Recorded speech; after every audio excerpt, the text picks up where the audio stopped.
Hello children, prepare notes with me. Hello students, how are you all? I hope you all are good and you are doing well in studies. So let's see आज हम क्या पढ़ेंगे. Today we will start a new chapter, that is class 8 chapter number 2, microorganisms. So microorganisms, they can be friend also and they can be enemy also. Enemy means foe means like they can be dangerous also. So this chapter is chapter number 2, class 8, science. So let's see what are the various topics that we are going to cover in this chapter. They are, the first one is microorganism. What is microorganism and what are the various types of microorganism? Next, what are the good and bad microorganisms? Next, what is food poisoning? Food poisoning is a very common word. Food poisoning means from the normal food at times our stomach get upset. So why and how this happens? Fine. Next is food preservation. Like there are various methods that we adopt to preserve food. Fine. So what are the various methods that we'll learn in this? Next is we'll learn about the nitrogen cycle. Children, this is very important cycle. And this might come in your test also. और ये 5 marks की आती है test में. So this is very important. Be with me. I will explain the whole process of nitrogen cycle. And one more thing children, in any Olympiad, if you see any Olympiad, you will find 2-3 questions of nitrogen cycle come. So you can make notes with me. So take out your copies fast and let's start. What are microorganism? It was first discovered by whom? If you know the answer, please write in the comment box. Now I am telling you the answer and the answer is Antony von Leeuwenhoek. Now let's see the definition of microorganism. So what are microorganism? They are the organism around us. See, everywhere they are present. Fine. But we cannot see by our naked eyes. Fine. हम अपनी खुली आंखों से उनको नहीं देख सकते. So these are called microorganism. But they can be seen. कैसे? या तो हम मैग्नीफाइंग ग्लास से देख सकते हैं. ठीक है? या तो हम मैग्नीफाइंग ग्लास से देख सकते हैं. कौन कौन से माइक्रोऑर्गेनिज्म को? We can see fungus. ठीक है, we can see bread mould. Bread mould means like अगर आप ब्रेड को छोड़ दें तो आप देखेंगे कुछ दिन बाद उस पे एक कॉटनी लेयर फॉर्म हो जाएगी ब्रेड पे. It is black colour spores form. तो अगर आप उसके मैग्नीफाइंग ग्लास से देखें उसको तो you will C small small spores the black colour fungus. So that is called bread mould. Fine. So we can see bread mold and fungus by using magnifying glass, and yes, you can see microorganism under microscope like bacteria and protozoan. So after seeing the definition, let's see what are the various classification of microorganisms. So classification of microorganisms, all the microorganisms, they are divided in 4 parts. Fine. Or 4 categories are there. First one is bacteria like this. Fine. Fungus like this. Protozoa like this and algae like this. Fine. So these are the 4 categories of microorganism. Now let's talk one by one. Are you making notes with me? If not, please bring your rough copies or your notebooks, bring your pencil and color sketch pens and make notes with me. So let's talk about bacteria, fungus, protozoa and algae in little bit detail. So first one is, please write down, the first one is bacteria. So bacteria are generally single cell. They are found in a wide range of habitat from glacier to desert. What do you mean by this term? Found in wide range of habitat. इसका मतलब ये हुआ बच्चों कि bacterias are present everywhere. अगर आपको लगता है कि suppose take example of Sahara Desert. ठीक है, वेदर बहुत हॉट होता है वहां पे, survival is very less. There also we can find bacterias.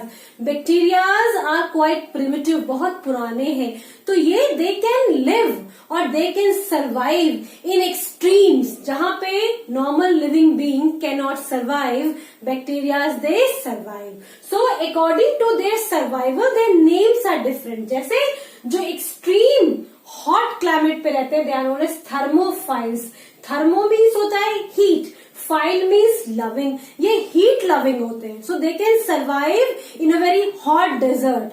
whereas some they can survive to extreme or chilled cold. Fine. Some they can survive in salty areas or salty water. They are known as halophiles. As some they can survive in acidic water also. Fine. So they are known as acidophiles.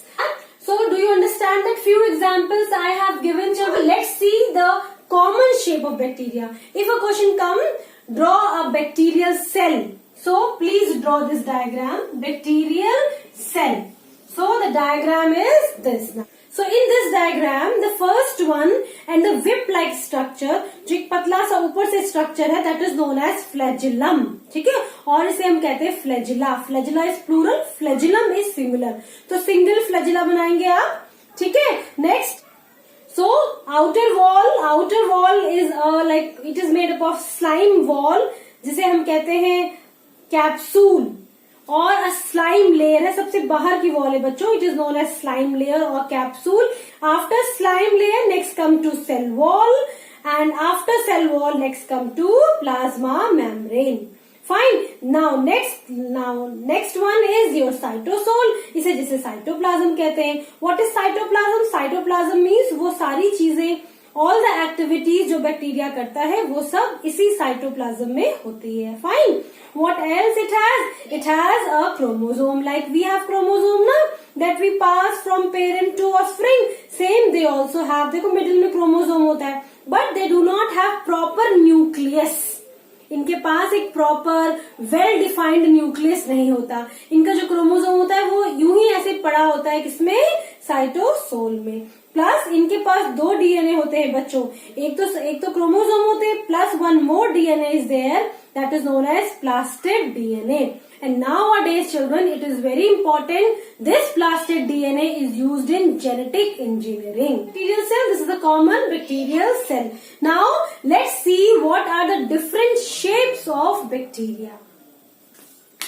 So after bacteria, so let's see the shapes of bacteria. The first one is known as a comma shape. Comma means जैसे बच्चों आप comma बनाते हो ना, इस तरह से ऐसे कॉमा बनाते हो ना, ये बैक्टीरिया इसी शेप का होता है. ठीक, देखो इस तरह का. ठीक, इसे बोलते हैं comma shape bacteria. Example is vibrio cholerae.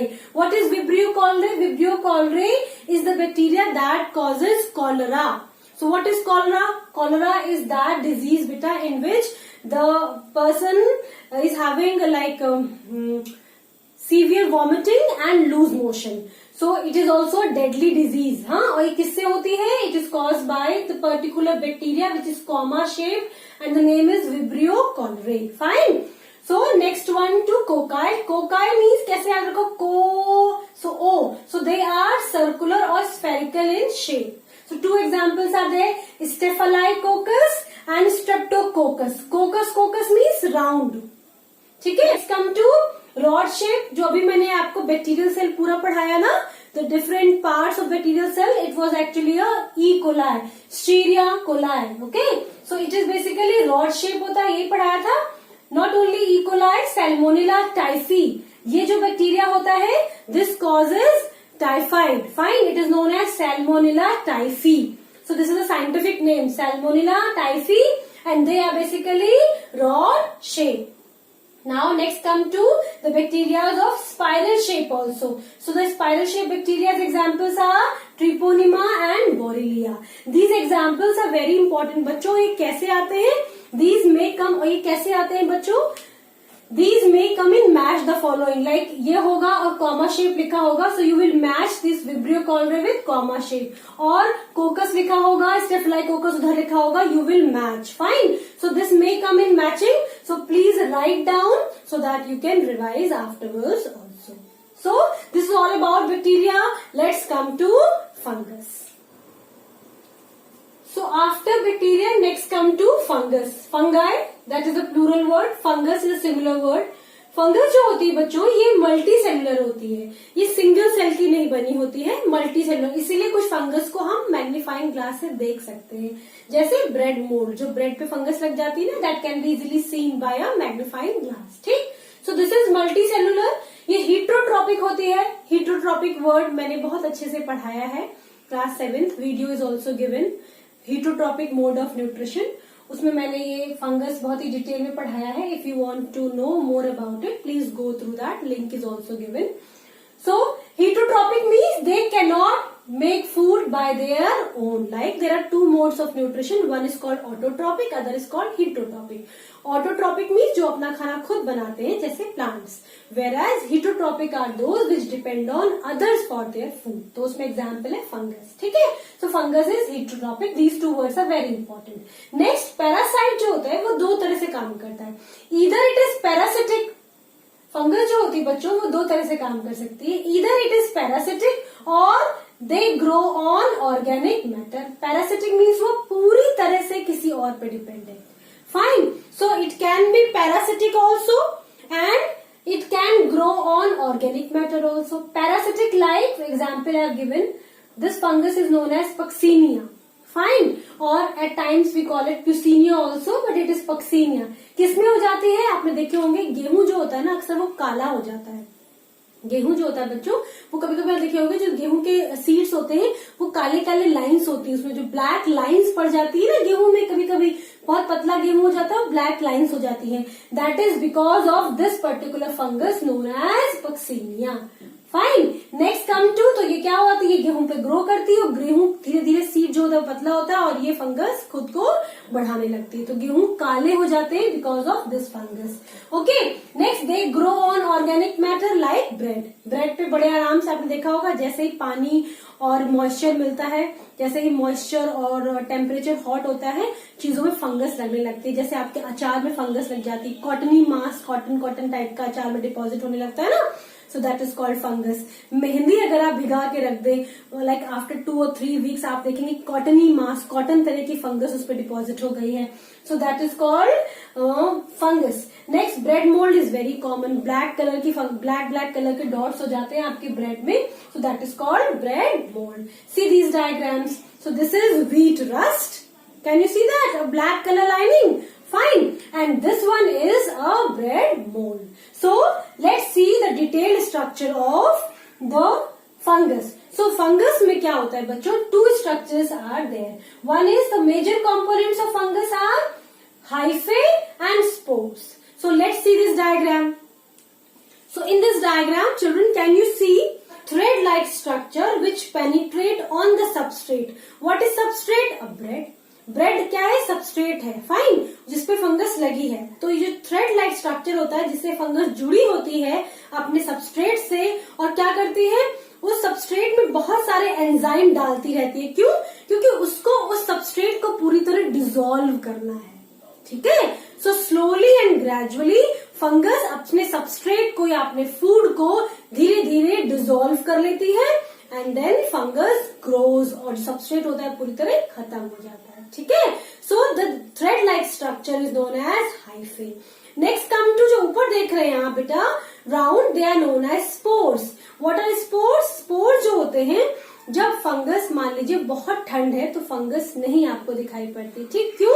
क्योंकि फंगस अपने आप को क्या करती है? अपने आप को ठंड से प्रोटेक्ट करने के लिए वो अपने अराउंड एक हार्ड कवरिंग बना लेती है. That is called as spores. क्यों बनाती है? So that the fungus can remain survive in extreme condition also. ठंड में भी वो सरवाइव कर सके इसलिए वो स्पोर फॉर्म में आ जाती है. और जैसे ही फंगस को ह्यूमिडिटी मिलती है, टेम्परेचर मिलता है, वो रिप्रोडक्शन शुरू करती है. What is reproduction? अपने आप को रिप्रोड्यूस करना. फाइन. सो स्पोर्स क्या होते हैं? It is a unit of sexual or asexual reproduction that can help in dispersal, especially in unfavorable situations. So spores is that condition when fungus to fine. So the very common fungus is known as Penicillium or Aspergillus. So the very common fungus, two examples of fungus are, I am writing Aspergillus and Penicillium. This fungus is very important, children. Fungus not only important, but this is very common. Alexander Fleming was a scientist जिन्होंने इस fungus से एक antibiotic बनाई थी, that is known as penicillin. And the next one is aspergillus. See these two diagrams of penicillin and aspergillus. Okay, so these are the diagrams of two very common fungus. Fine. So I hope the fungus is clear. Next come to protozoa. So the third one is protozoa. What do you mean by the word protozoa? इसे समझो. Protozoa means होता है pro. P-R-O. Pro means होता है बच्चों primitive. Primitive means बहुत पुराना. So these were the first who were discovered. Fine. So they are the most primitive organism, or they do not consider to be as a proper cell. What is a proper cell? A proper cell is that cell which consists of a cell wall, cell membrane, a proper nucleus inside it. But they do not have a well-defined nucleus. What do you mean by well-defined nucleus? For example, if you take amoeba, amoeba has no shape. Amoeba अदरक के shape का होता है, so it has no shape. बीच में क्या होता है? एक बड़ा सा फूड वैक्यूल होता है. ठीक है. These are known as pseudopodia. Pseudopodia. What is pseudopodia? Pseudopodia होते हैं इसके फीट. इसे हम फॉल्स फीट भी कहते हैं. ठीक है. इन्हीं की हेल्प से ये मूव करता है और अपने खाने को इनगल्फ करता है. This is a big food vacuole. खाना इसमें आता है और इसी में डाइजेस्ट होता है. फिर यहाँ बाहर साइटोसोल में आता है. It is distributed and from the skin also it goes out the waste part. Let's see the diagram of amoeba. Can you see this? So protozoans जो होते हैं और जो प्रोटोजोआ होते हैं बच्चों, they can be unicellular, they can be multicellular. Like two examples are there in front of you. One is amoeba and other is paramecium. Can you see that both diagrams? Please draw these two diagrams. Amoeba तो बहुत easy है बनाना बच्चों. अदरक जैसा होता है, फटाफट बना लो उसे. ठीक है. तो और कहाँ पाए जाते हैं? They are mainly aquatic in nature. Means they you can find easily in water. So ये वाटर लिविंग ऑर्गेनिज्म है. Fine. So amoeba and paramecium. So it is a water living organism. So in case of paramecium, can you see the diagram of paramecium बच्चों? So in case of paramecium also you can see there is a oral cavity. Through that paramecium is taking food inside their body. So इसकी body में भी you could not find a proper nucleus जिसमें एक nuclear wall हो, nucleolus हो. So it is also a protozoa. ठीक है. और कैसे मूव करता है? It moves, paramecium moves with the help of small hair-like structure which are present on the whole body. They are known as cilia. देखो दिख रहा है ना hair-like structure? इन्हीं की हेल्प से ये मूव करता है. And it has a oral cavity या oral mouth जैसा होता है जिससे it takes the food in. Okay, so this is all about protozoa. Let's come to next one, that is algae. Come to algae. Algae is basically green. इसे हिंदी में कहेंगे काई. काई जो ग्रीन कलर की तो चिकनी से लग जाती है फिर वो बढ़ती रहती है. फाइन. एक बेस्ट एग्जांपल देती हूँ. आप अपने घर में बकेट में पानी रख दो और उस पानी को रखे रहने दो लाइक फॉर 1 वीक एटलीस्ट. तो जब आप पानी गिराओगे तो आप देखोगे कि आपके बकेट में अगर टच करोगे तो आपको लगेगा कुछ चिकना सा डिपॉजिट हो गया. That is nothing but algae. Fine. आप पॉन्ड्स में बहुत अच्छे से दिखाई पड़ती है. ग्रीन कलर की पूरी लेयर डिपॉजिट हो जाती है. That is called as algae. So algae can be unicellular, can be multicellular. Fine. So they contain chlorophyll and they perform photosynthesis. इसीलिए वो ग्रीन कलर की दिखती है because they have chlorophyll inside it and they can do और they can make food by their own. ठीक. They are aquatic in nature. Aquatic means ये पानी में रहती है. पानी में बहुत कॉमन है. पॉन्ड्स में बहुत आसानी से आपको काई दिखाई पड़ेगी. ठीक है. कौन कौन से एग्जाम्पल्स हैं? एग्जाम्पल्स आर वेरी इंपॉर्टेंट बच्चों. Diatoms, Chlamydomonas, seaweeds and spirogyra. See the examples. Spirogyra जो होता है बच्चों ये रिबन जैसा होता है. सी दिस डायग्राम. सो ये रिबन जैसा स्पाइरोगायरा है. ये मल्टीपल फिजन का बेस्ट एग्जाम्पल है. Please write down under this multiple fission. क्यों? क्योंकि ये रिप्रोडक्शन कैसे करता है? ये अपनी पूरी बॉडी को टुकड़ों में डिवाइड कर लेता है और हर जो पीस होता है वो एक नया स्पाइरोगायरा बन जाता है. So that is the best example of multiple fission. You might have learn ना in reproduction binary fission and multiple fission. So this is the best example of multiple fission. So the next one is virus. Virus क्या होता है बच्चों? Virus are microscopic. We can't see virus. ठीक है. So they are fully microscopic. ठीक. We can see only under microscope. They always reproduce inside the cell. Fine. उन्हें हमेशा क्या चाहिए, वायरस को हमेशा एक सेल चाहिए, वो सेल बैक्टीरिया भी हो सकता है। देर आर सर्टेन वायरस जो बैक्टीरिया को इन्फेक्ट करते हैं, so they always need a host body where they can reproduce. अगर ये चाहते हैं कि अपने आप को बढ़ाएं तो इन्हें क्या चाहिए, होस्ट बॉडी चाहिए। फाइन, वो होस्ट बॉडी क्या हो सकती है, वो होस्ट बॉडी एक बैक्टीरिया भी हो सकता है, वो एक प्लांट हो सकता है, it can be animal, it can be we. For example influenza virus बहुत कॉमन है, इस वायरस से सर्दी जुकाम हो जाता है, तो आपको ने देखा होगा ना सर्दी जुकाम कितनी जल्दी एक दूसरे से फैलता है। Next is the corona virus, we all know that the corona is pandemic now a day. Virus जो होते हैं हमेशा हमेशा एक सेल चाहिए होता है, एक बॉडी चाहिए होती है जहाँ पे रिप्रोड्यूस करे। और ये करते क्या है बच्चों, when they get inside a body, ये सबसे पहले हमारी बॉडी की जो मशीनरी होती है ना उसको कब्जे में कर लेते हैं। Suppose they get inside the cell, ठीक है। अब सेल के अंदर सबसे पहले न्यूक्लियस के अंदर चले जाते हैं, क्यों, क्योंकि न्यूक्लियस के अंदर होता है डीएनए, वहां पे वायरस जाके अपने डीएनए से जो होस्ट का डीएनए है उसमें वो लोग मिसमैच करते हैं and then they make their multiple copies of virus, और बॉडी को या होस्ट को पता भी नहीं चल पाता है and the host is infected, और उसकी बॉडी में बहुत फास्ट बहुत सारे वायरॉन्स या वायरस पार्टिकल्स ब्लड में फ्लोट करने पड़ते हैं। This is actually happening in corona virus also. और द वेरी कॉमन इज जुकाम, दैट इज इन्फ्लुएंजा वायरस। जैसे होता है ना जुकाम एक को हुआ नेक्स्ट डे वो किसी और को भी हो जाता है, so this is very common, ठीक है। So these two example, one more example is there, that is polio virus, ठीक है। So let's see the common virus किस तरह का होता है। पहले तो बात मैं ये बताऊं कि कौन सा वायरस होता है जो बैक्टीरिया को इन्फेक्ट करता है बच्चों, उस वायरस का नाम होता है bacteriophage.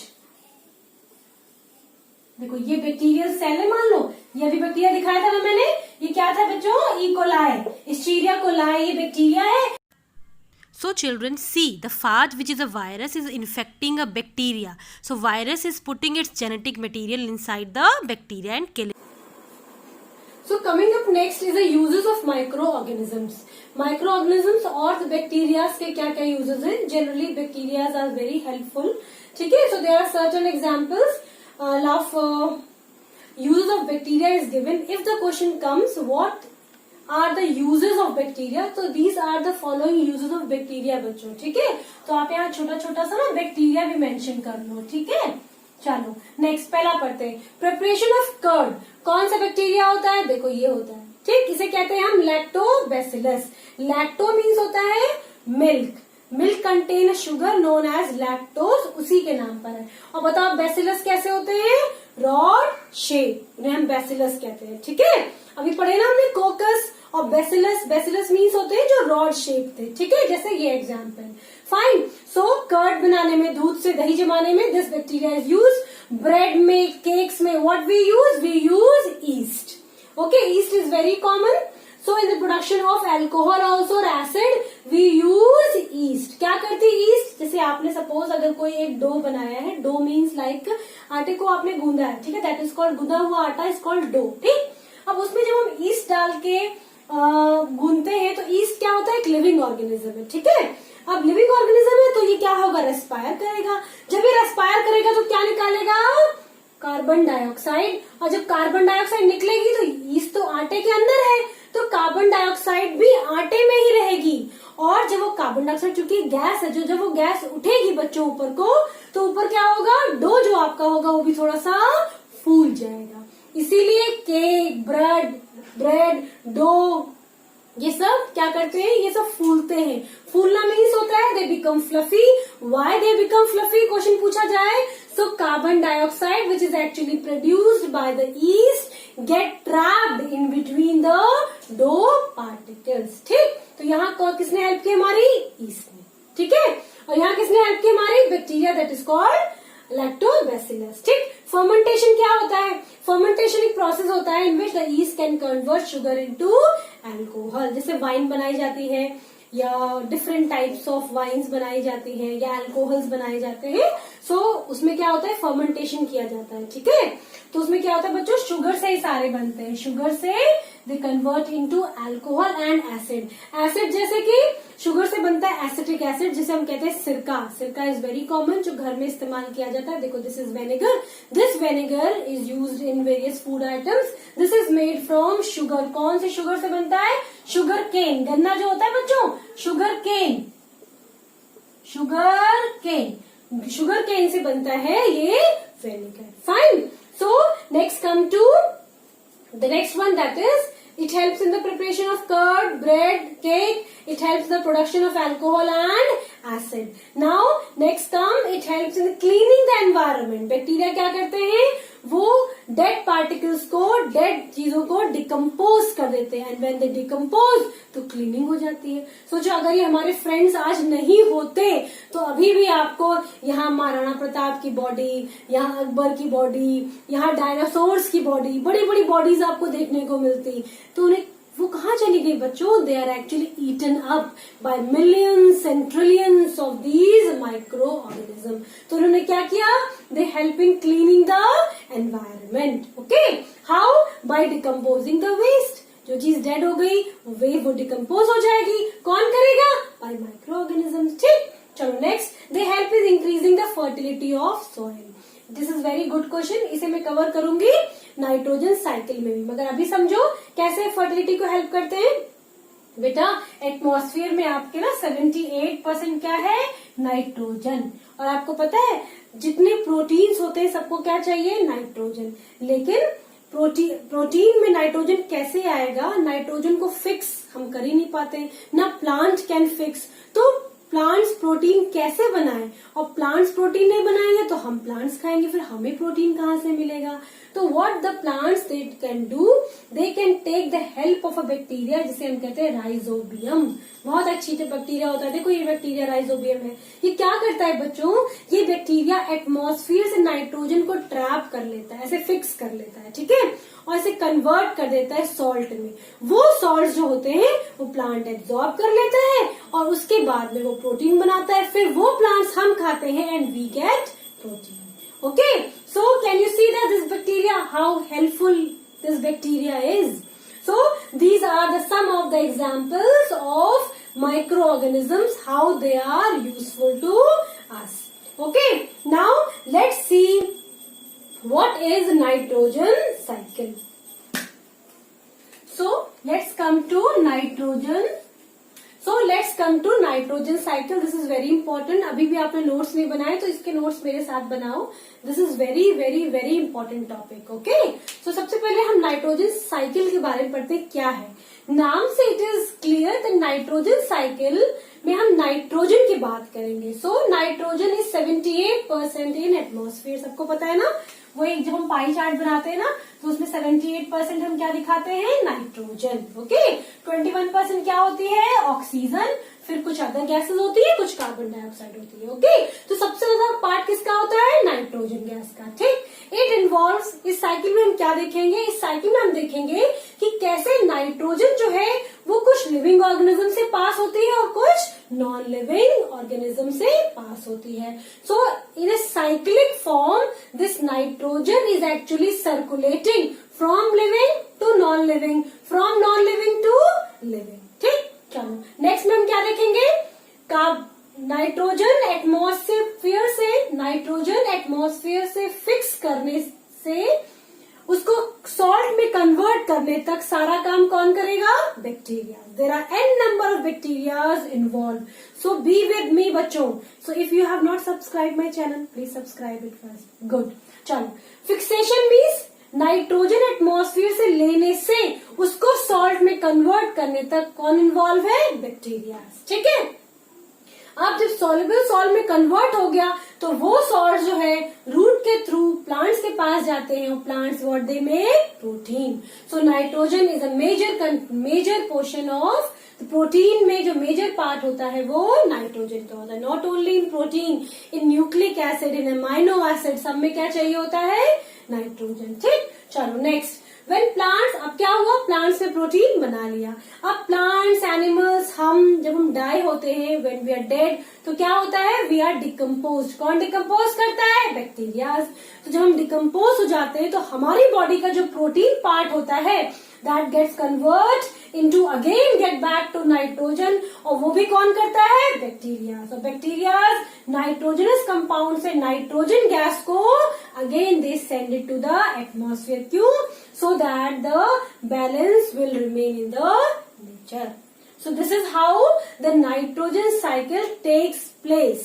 Now let's see what is nitrogen cycle, what are the various steps of nitrogen cycle, and how this whole process takes place. So let's see what are the various steps which are involved in nitrogen cycle. मेरे साथ sequence में लिखो बच्चों। तो पहला step जो होता है वो नाइट्रोजन फिक्सेशन या nitrogen fixation. First step is nitrogen fixation, second step is लिखो nitrification, third step is assimilation, fourth step is ammonification and fifth step is denitrification. Many times बच्चों ये आ जाते हैं और इसको कहा जाता है रीअरेंज करो, तो आपको इसे रीअरेंज करना है। तो नाइट्रोजन पहले फिक्स होती है, फिर नाइट्राइट, देखो नाइट्राइट में कन्वर्ट होती है, फिर उसके बाद में क्या होते हैं, रूट्स उसे एब्जॉर्ब कर लेती है और एसिमिलेट मीन्स डिस्ट्रीब्यूट कर देती हैं। ठीक है, एसिमिलेशन आपने डाइजेशन में भी पढ़ा था ना, डिस्ट्रीब्यूशन। ठीक, एसिमिलेशन होने के बाद प्रोटीन में बन जाता है, प्रोटीन में बनने के बाद फिर प्लांट्स एनिमल जब डाई होते हैं तो फिर से अमोनिया कहाँ आती है, अमोनिया के फॉर्म में वो सॉइल में मिल जाते हैं, जिसे हम कहते हैं अमोनिफिकेशन। ठीक है, फिर ये अमोनिफिकेशन जो होता है और जो अमोनिया के फॉर्म में जो नाइट्रोजनस कंपाउंड मिलते हैं उनको वापस से डीनाइट्रीफाइंग बैक्टीरिया, देखो नाइट्रिफिकेशन पहला है ना, ये क्या है, डी मीन्स उल्टा प्रोसेस। तो जो नाइट्रोजनस कंपाउंड थे उन्हें वापस एटमॉस्फेयर में भेज देते हैं by the process known as denitrification. So these are the various steps. चलो एक एक करके पढ़ते हैं फटाफट। This is very easy. Make notes with me. ठीक है, तो पहला पढ़ते हैं नाइट्रोजन फिक्सेशन। एटमॉस्फेयर से नाइट्रोजन लाने का काम ये तीन करते हैं जो हमारे बेस्ट फ्रेंड्स हैं। ठीक, blue green algae, rhizobium, azotobacter. Fine, so these are known as nitrogen fixing bacteria, जिसमें राइजोबियम कहाँ रहता है, राइजोबियम अक्सर चने की दाल के जो पेड़ होते हैं उनके रूट्स में पाया जाता है बच्चों। इसीलिए देखो ये रूट्स में है ना, रूट्स में छोटी छोटी गांठें दिख रही है, इन रूट्स के अंदर ये राइजोबियम रहता है।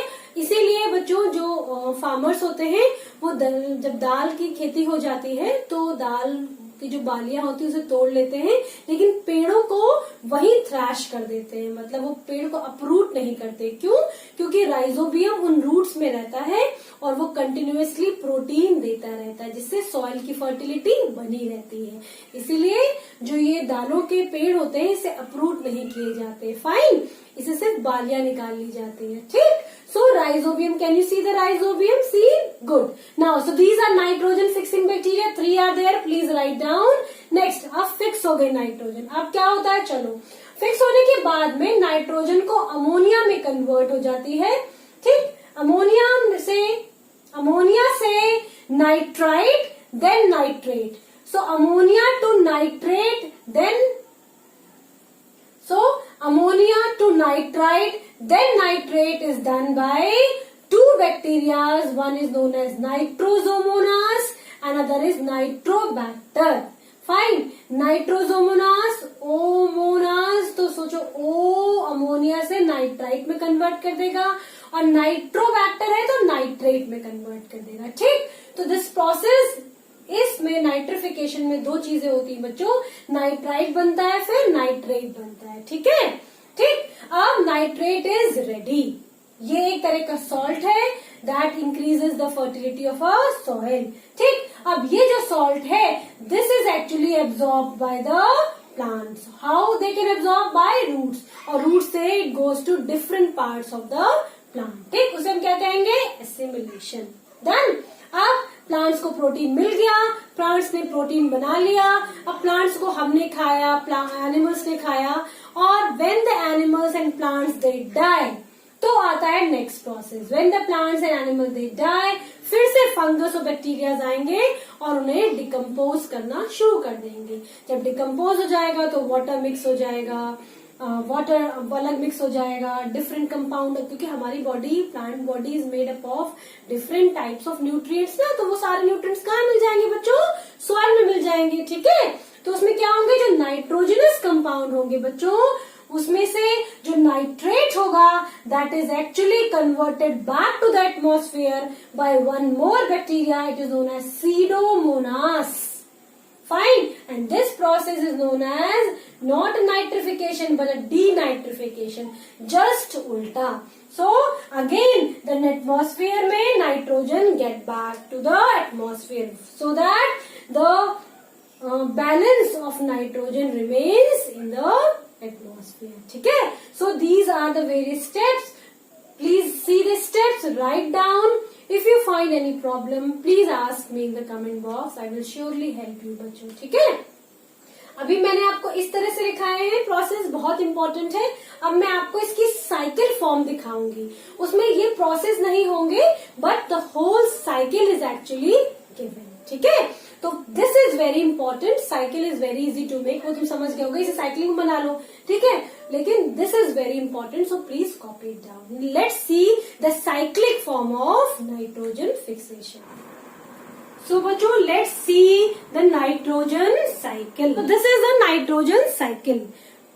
The first thing is बच्चों कि जो फिक्सेशन होता है नाइट्रोजन का वो दो तरह से होता है. या तो लाइटनिंग होगी, जब भी लाइटनिंग होती है बच्चों नाइट्रोजन फिक्स होती है, ठीक है, and converted into the different salts, ठीक. नहीं तो क्या होगा, डिफरेंट बैक्टीरियाज आर देयर. उसमें से सबसे पुराना फ्रेंड हमारा कौन है?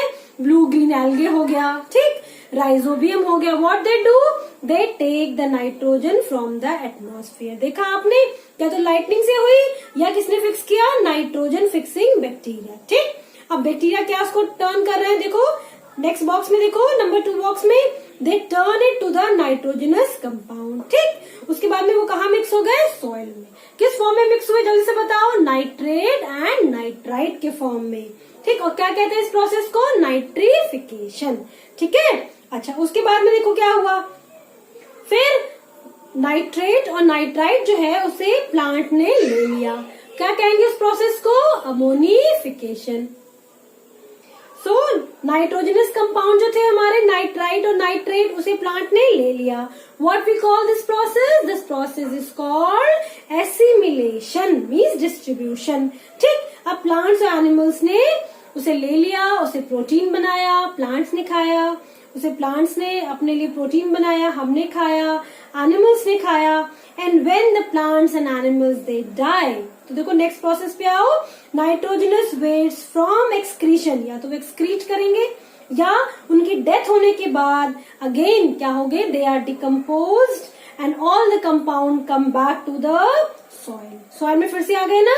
अब यहाँ पे सॉइल में बच्चों देखो, certain bacteria turn the compound to nitrogenous into gases nitrogen. कौन था वो? नाम बताओ जल्दी से. सीडोमोनास. और सीडो की स्पेलिंग पी से शुरू होगी. पी इज साइलेंट, जैसे निमोनिया में होता है ना बेटा, पी साइलेंट होता है, ऐसे ही इसमें सीडोमोनास में एस से स्पेलिंग है, मगर the first alphabet is P, it is pseudomonas. ये जो है ये क्या है? ये डीनाइट्रीफाइंग बैक्टीरिया है that convert nitrate into nitrogen gas, और again the nitrogen get back to the atmosphere. So I hope it is clear to you children. Now let's see what are the various components जिसमें nitrogen की जरूरत होती है. तो the various components are बच्चों जिसमें nitrogen की जरूरत होती है. फर्स्ट इज प्रोटीन, ठीक है. प्रोटीन में नाइट्रोजन का एक मेजर रोल होता है, ठीक है, क्योंकि प्रोटीन अमाइनो एसिड से बना होता है बच्चों, और अमाइनो एसिड का एक एंड पे अमोनिया होता है NH2, उसके लिए हमें नाइट्रोजन चाहिए, ठीक है. नेक्स्ट न्यूक्लिक एसिड जो होते हैं जिसे हम कहते हैं DNA एंड RNA, ये जो होते हैं आपको जो DNA, your DNA requires nitrogen. So DNA and RNA both require nitrogen. Next come to chlorophyll. Chlorophyll, you know that chlorophyll, plants make food because of this pigment. इसको भी nitrogen चाहिए होता है बच्चों. So this is the third thing जिसे nitrogen की जरूरत होती है. Next come to vitamins. You all know that vitamins are very much required for our body. They help our body to fight against diseases. ठीक है. Fruits में बहुत सारे वाइटामिन्स होते हैं, वेजिटेबल्स में बहुत सारे वाइटामिन्स होते हैं. सो वाइटामिन्स को बनने के लिए भी what is required? Nitrogen. So can you see that how important the nitrogen cycle is in our life and it is very much important for your exam also. ठीक है. So इसे अच्छे से पढ़ना. If you have any doubt, please write in the comment box. Okay. So after nitrogen cycle, let's come to the next point, that is how we can preserve food. Okay. So the next topic is food preservation. Now let's see what are the methods of food preservation. Food को हम कैसे preserve करें so that कि उसमें bacterias और fungus उसमें ना लगे. So here there are certain methods given. First of all let's see what is food preservation. So the process of preventing the spoilage of food. ठीक है. Items by the action of microbes. Microbes means it can be bacteria, it can be a fungus. So that is called food preservation. ठीक है. सो methods कौन कौन से होते हैं बच्चों? So the first method is a chemical method. Chemical method means the method in which we use certain chemicals in our food item so that it can be protected by the action of microbes. So what are these? Like sugar. Sugar जो थी चीनी, आपने देखा होगा jams और jellies में sugar is used as a preservative. ठीक. तो शुगर हम कैसे यूज करते हैं? शुगर जैम और जेलीज में एज अ प्रिजर्वेटिव यूज करते हैं. जैम, जेलीज, स्क्वैश, देखो ये diagram. See they all are preserved. So they all are preserved by sugar. सो क्या करता है बच्चों? शुगर क्या करता है? शुगर जो होता है इट रिड्यूसेस मॉइस्चर. क्या करता है? शुगर जो है बच्चों ये रिड्यूस कर देता है मॉइस्चर को. और आपको पता है जितना मॉइस्चर कम होगा उतना ही चीजें खराब कम होंगी. Water is a main source जहां पे बैक्टीरिया और फंगस ग्रो करते हैं. तो अगर हम मॉइस्चर कम कर देंगे तो उसमें बैक्टीरियाज या फंगस ग्रो नहीं करेंगे. तो जो जैम और जेलीज आते हैं उसमें शुगर कंटेंट ज्यादा होता है. Why? Because sugar reduces the moisture. Okay. And when the moisture is reduced, then it inhibit or it stops the growth of bacteria. ठीक. चलो अब नेक्स्ट आते हैं. You must have seen pickles, जैसे अचार होते हैं. Let's see this diagram. In pickles what we use? Either we use oil और वी यूज विनेगर. क्यों? क्योंकि जो बैक्टीरियाज होते हैं they can not live in such a acidic environment. जैसे विनेगर को डालते हैं ना, सिरका जिसे बोलते हैं. देखो सिरका है ये. ठीक है. ऑयल है ये. ठीक. तो ये क्या करते हैं? ये एक ऐसा एनवायरमेंट देते हैं फूड को जिसमें बैक्टीरियाज ग्रो नहीं कर पाते. ठीक. Next come to salt. Salt is also chemical. ठीक है. NaCl फॉर्मूला है उसका. सॉल्ट भी can also be use as a preservative. कैसे होता है? जो कॉमन सॉल्ट होता है बच्चों ये भी वही करता है. इसमें आपने देखा होगा जो मीट और जो फिश होता है उसको सॉल्ट में लगा के रखते हैं. Why?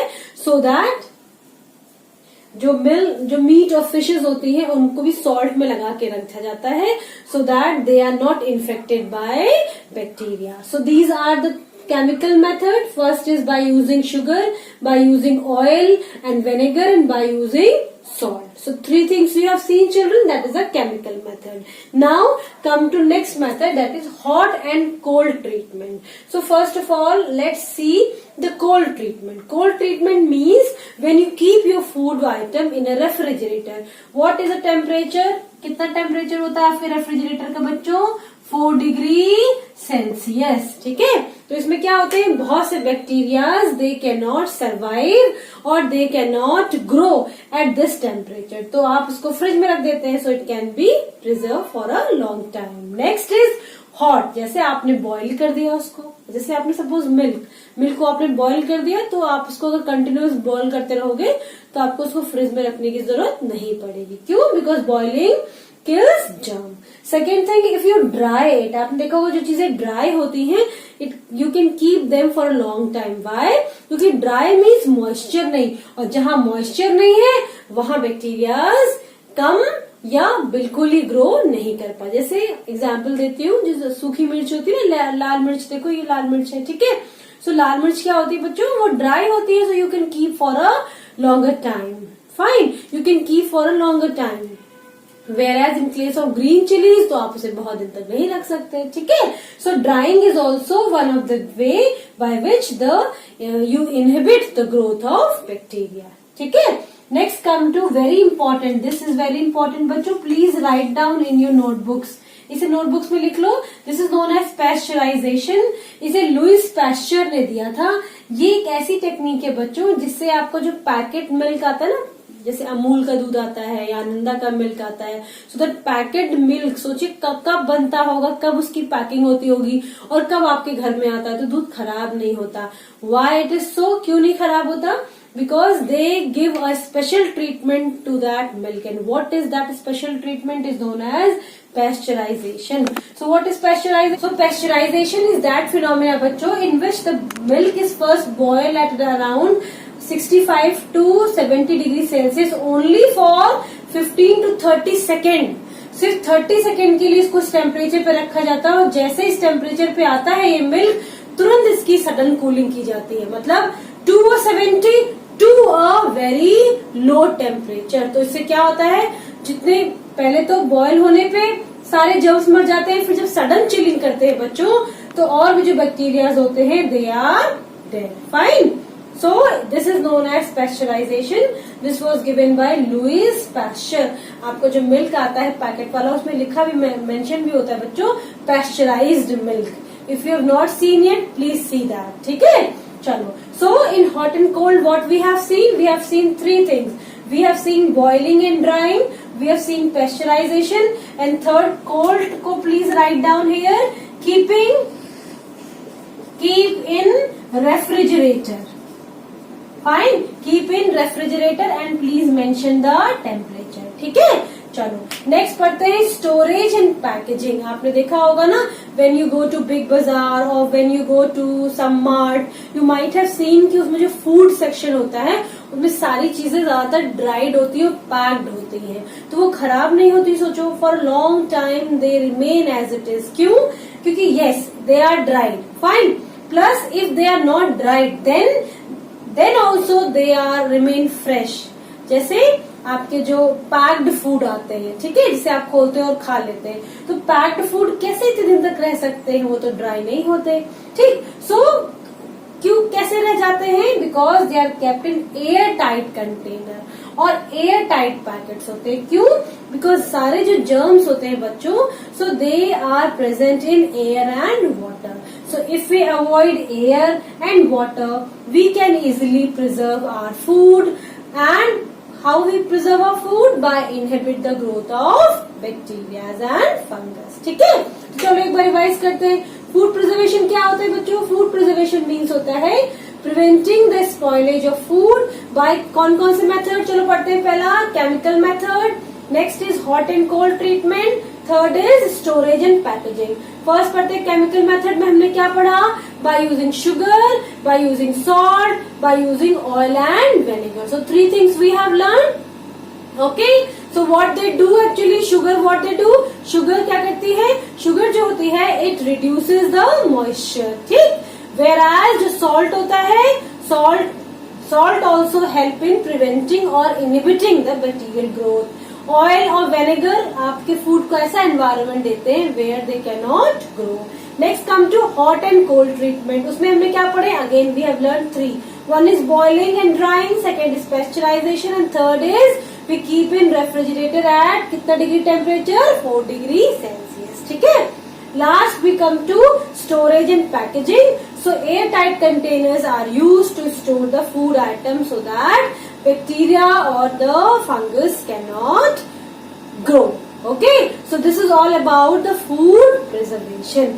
Now let's learn the harmful bacteria. Okay, and what are the harmful bacteria and how they harm us, how they harm plants. Okay. So let's see the harmful microorganisms. First of all, there are few words which are very important, like disease causing organisms को हम कहते हैं pathogens. Okay, सो pathogens क्या होते हैं? It can be bacteria, it can be a virus, it can be a protozoa. ठीक है, तो जो भी डिजीज कॉज करते हैं they are known as pathogens. ठीक, next, disease which is caused by the micro organism that spread from one person which is infected to a person who is healthy. ठीक है, ईदर बाय एयर और by water और by food. Air में जैसे since corona virus is pandemic nowadays, तो वो कैसे हो रहा है? इन्फेक्टेड पर्सन से हेल्दी पर्सन को हो रहा है, और कांटेक्ट में कैसे हो रहा है? क्या हो कैसे रहा है? Through air. So this is known as communicable disease. Communicable diseases are those diseases that spread from infected person to healthy person. जैसे बहुत कॉमन होता है इन्फ्लुएंजा वायरस, जुकाम। ठीक है, एक पर्सन से दूसरे पर्सन को बहुत जल्दी हो जाता है। Next, there are certain bacterial diseases also, like TB हो गया या चिकन पॉक्स हो गई, जिसे हम छोटी माता या बड़ी माता भी कहते हैं। सो that is also a communicable disease. See this diagram, communicable disease, chicken pox. This child is suffering from chicken pox. Okay, so it is also a communicable disease. ठीक, next come to the organism that transmit disease from one place to another is known as carrier. Carrier means जो organism disease को transfer करने में help करता है। Suppose if I am suffering from malaria और किसी मच्छर ने मुझे काटा, फिर उस मच्छर ने आपको काट लिया, तो जो वो मलेरिया के जर्म्स ले जाएगा और वो आपकी बॉडी में डाल देगा। सो यहाँ मच्छर क्या है? एक carrier. So the organism that transmit, generally organism कौन से होते हैं? ये इंसेक्ट्स होते हैं। ठीक है, ये पेस्ट होते हैं। Fine. So the organism that transmit disease from one place to another are known as carrier. ठीक है, for example house flies are very common. क्यों? क्योंकि हाउस फ्लाइज जो होती है बेटा बहुत सी डर्टी जगह पे बैठती हैं, तो इनकी बॉडी में जर्म्स स्टिक हो जाते हैं। ठीक है, फिर ये हमारे फूड पे आके बैठती हैं, हमारे फ्रूट्स पे बैठती हैं, तो जहां बैठती हैं फिर वहां क्या करती हैं? वो जर्म्स हमारे फूड पे आ जाते हैं, and when we eat so we get infected by these germs. So house flies are called carrier. ठीक है, next come to mosquito. Mosquito I have told you it is also carrier. Mosquito में दो female mosquitoes ऐसी है which are very dangerous.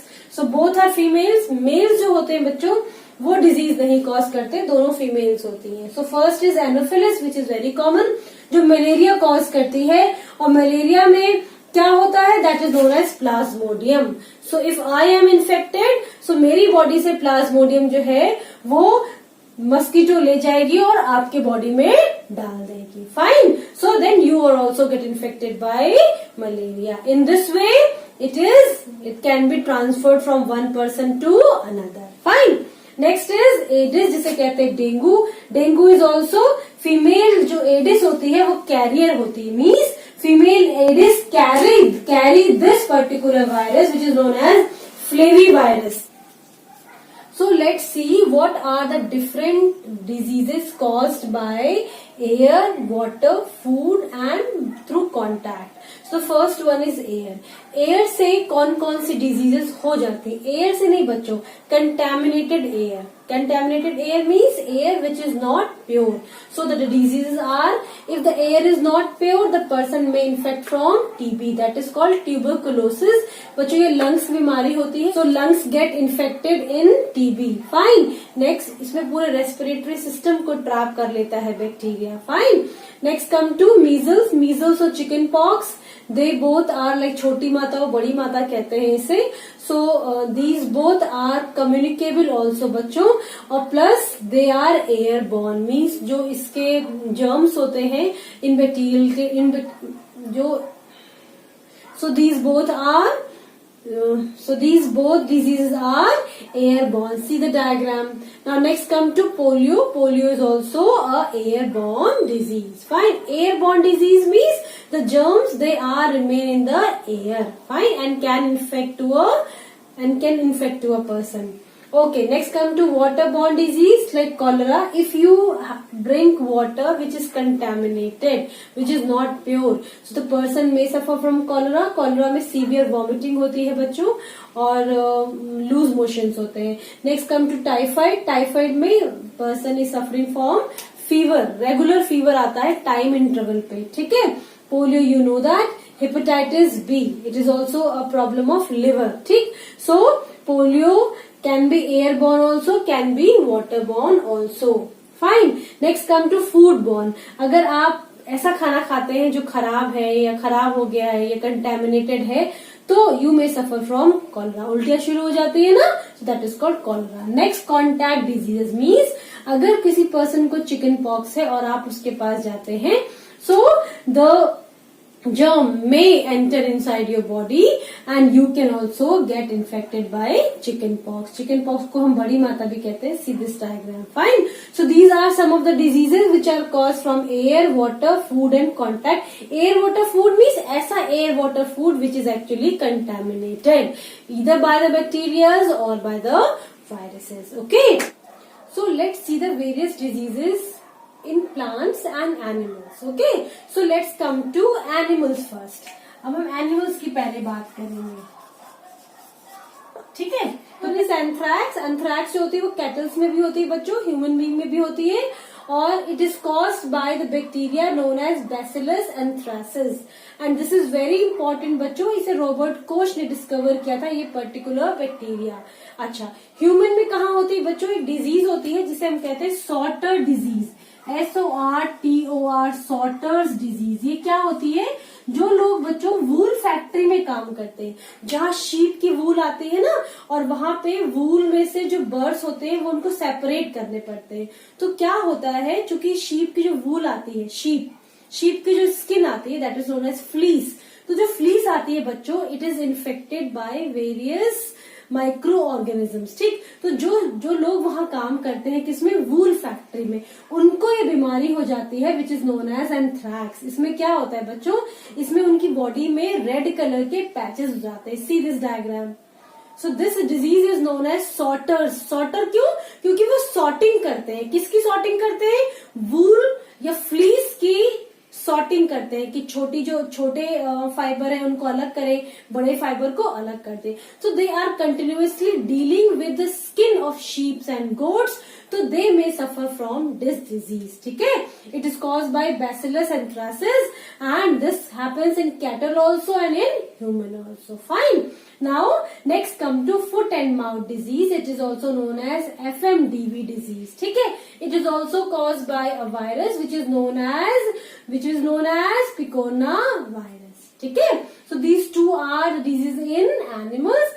Now let's come to plants. Plants में बहुत सारी disease होती है. First come to few I have written here which is like in your syllabus and which is important too. So first one is citrus canker. Citrus means होता है खट्टे fruit, जैसे कि लेमन. देखो लेमन में छोटे छोटे डॉट्स है ना. Why these dots are there? Why these dots are there? Because it is infected by bacteria. So this is bacterial infection on lemon. Fine.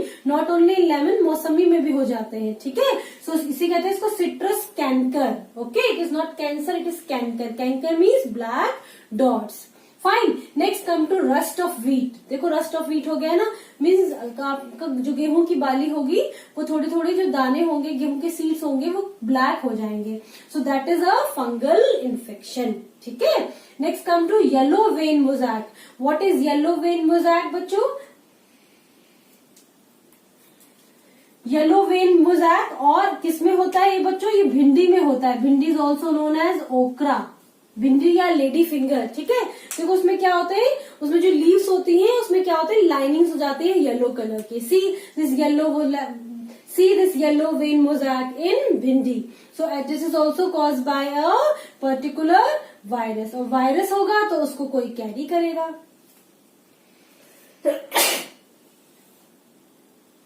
So virus they are carrier. क्या है? Insect. So this yellow vein mosaic in okra or bhindi. Next come to red rot of sugarcane. Red rot of sugarcane means आपने देखा होगा ना, गन्ने के बीच में जब आप उसे गन्ना खाते हैं तो एक रेड कलर की लाइन सी आ जाती है बीच में. That is actually a infection. And how this infect? See this sugarcane which is actually infected. So this is caused by this particular microorganism.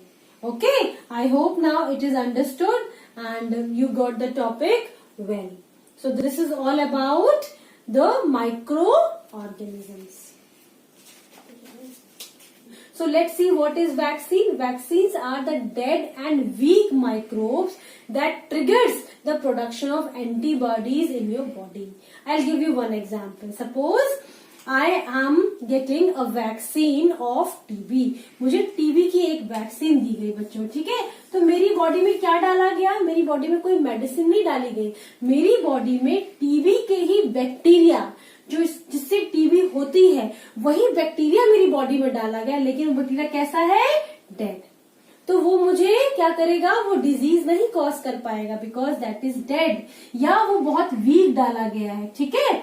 और क्यों डाला गया है? सो दैट मेरी बॉडी का जो डिफेंस सिस्टम है, यू नो ना, there is a particular system in a body that is called defence system, या it is known as immune system. Fine. तो क्यों डाला गया है vaccine? So that this immune system becomes active. Why active? कि in future अगर same type का micro organism आपकी बॉडी में आता है तो the body is fully prepared to fight against it. Fine. जैसे आपने देखा होगा ना कि जो हमारी जो डिफेंस ऑर्गेनाइजेशंस है वो प्रैक्टिस ड्रिल करती हैं। Why they do practice drill? So that in future in case the same situation happens तो they are fully prepare for that. Same here also. Vaccine आपने देखा होगा ना, छोटे बच्चों को दी जाती है। क्यों? क्योंकि छोटे बच्चों का इम्यून सिस्टम वीक होता है, इसलिए उनको डेड या वीक माइक्रोब्स उनकी बॉडी में डाले जाते हैं so that the antibodies are produced. What are antibodies? Antibodies are produced by these immune system. They actually check where the germs are and they kill. For example, I have made many antibodies and this is a germ. See how they are trapped and they kill. So vaccines क्या होते हैं? They are the dead and weak microbes that actually why they are given? So that more and more antibodies are produced, and antibodies when they produce they know this thing. When in future the same type of microorganism come, they are fully prepared कि हाँ पहले भी एक ऐसा आ चुका है, so body is ready to fight against it. Fine. So antibodies क्या करती हैं? They help our body in preventing the attack of various deadly microorganisms. ठीक। और इस प्रोग्राम को हम क्या कहते हैं? That is called vaccination. It help us from different microbes, ठीक है। Edward Jenner was the scientist who has discovered the vaccine for small pox, ठीक है। स्मॉल पॉक्स क्या होता है आपको बताया था ना मैंने, this is small pox. Fine. So he was a scientist जिन्होंने इसका वैक्सीन पहली बार बनाया था। ओके। सो पहले तो उन्होंने काउपॉक्स के लिए, ये काउपॉक्स में होता था, इसे काउपॉक्स कहते थे बच्चों, ये कैटल्स की बीमारी थी, बट लेटर ऑन ये ह्यूमन बीइंग में भी this medicine works. Okay. So this is all about your vaccine and vaccination. So if you want you protect your body from deadly diseases, what you go for? Vaccination. Now let's talk a little bit about antibiotics. So what are antibiotics? क्या होते हैं बच्चों? Antibiotics जो होती है वो medicine होती हैं that are basically used to kill or stop the growth of bacteria or the viruses, ठीक है। So they are known as antibiotic. Biotic means living, anti means living organisms को जो मारे। So bacteria, तो basically what they do, they kill all the microbes. So for example, the very common are streptomycin, tetracycline, erythromycin. ये जो माइसिन वाली होती है बच्चों, ये सब एंटीबायोटिक होती है। Fine. So what they do, they basically kill the growth of germs or they kill the growth of microbes. जैसे आपको सपोज कभी थ्रोट में दर्द हुआ तो क्या होता है, डॉक्टर आपको एंटीबायोटिक देते हैं, ठीक है। So what they do, they kill the germs directly. Fine. So these are some of the example. So they can cure microbial infection in plants and animal. Fine. Now Alexander Fleming was a scientist who has given this particular antibiotic. It is the first antibiotic. It was given in 1929 by Alexander Fleming, and this was derived from a fungus known as Penicillium notatum. This was the fungus बच्चों. So the fungus name is Penicillium notatum. So this question at times it comes, so that's why I've given this question. If you find any problem in this chapter, you are free to ask me in a comment box. If you understood the topic well, bachcho, don't forget to subscribe my channel. I'll give you lots and lots of informative videos. So do subscribe my channel, press the bell icon, and yes, I'm waiting for your comments too. Thank you for watching.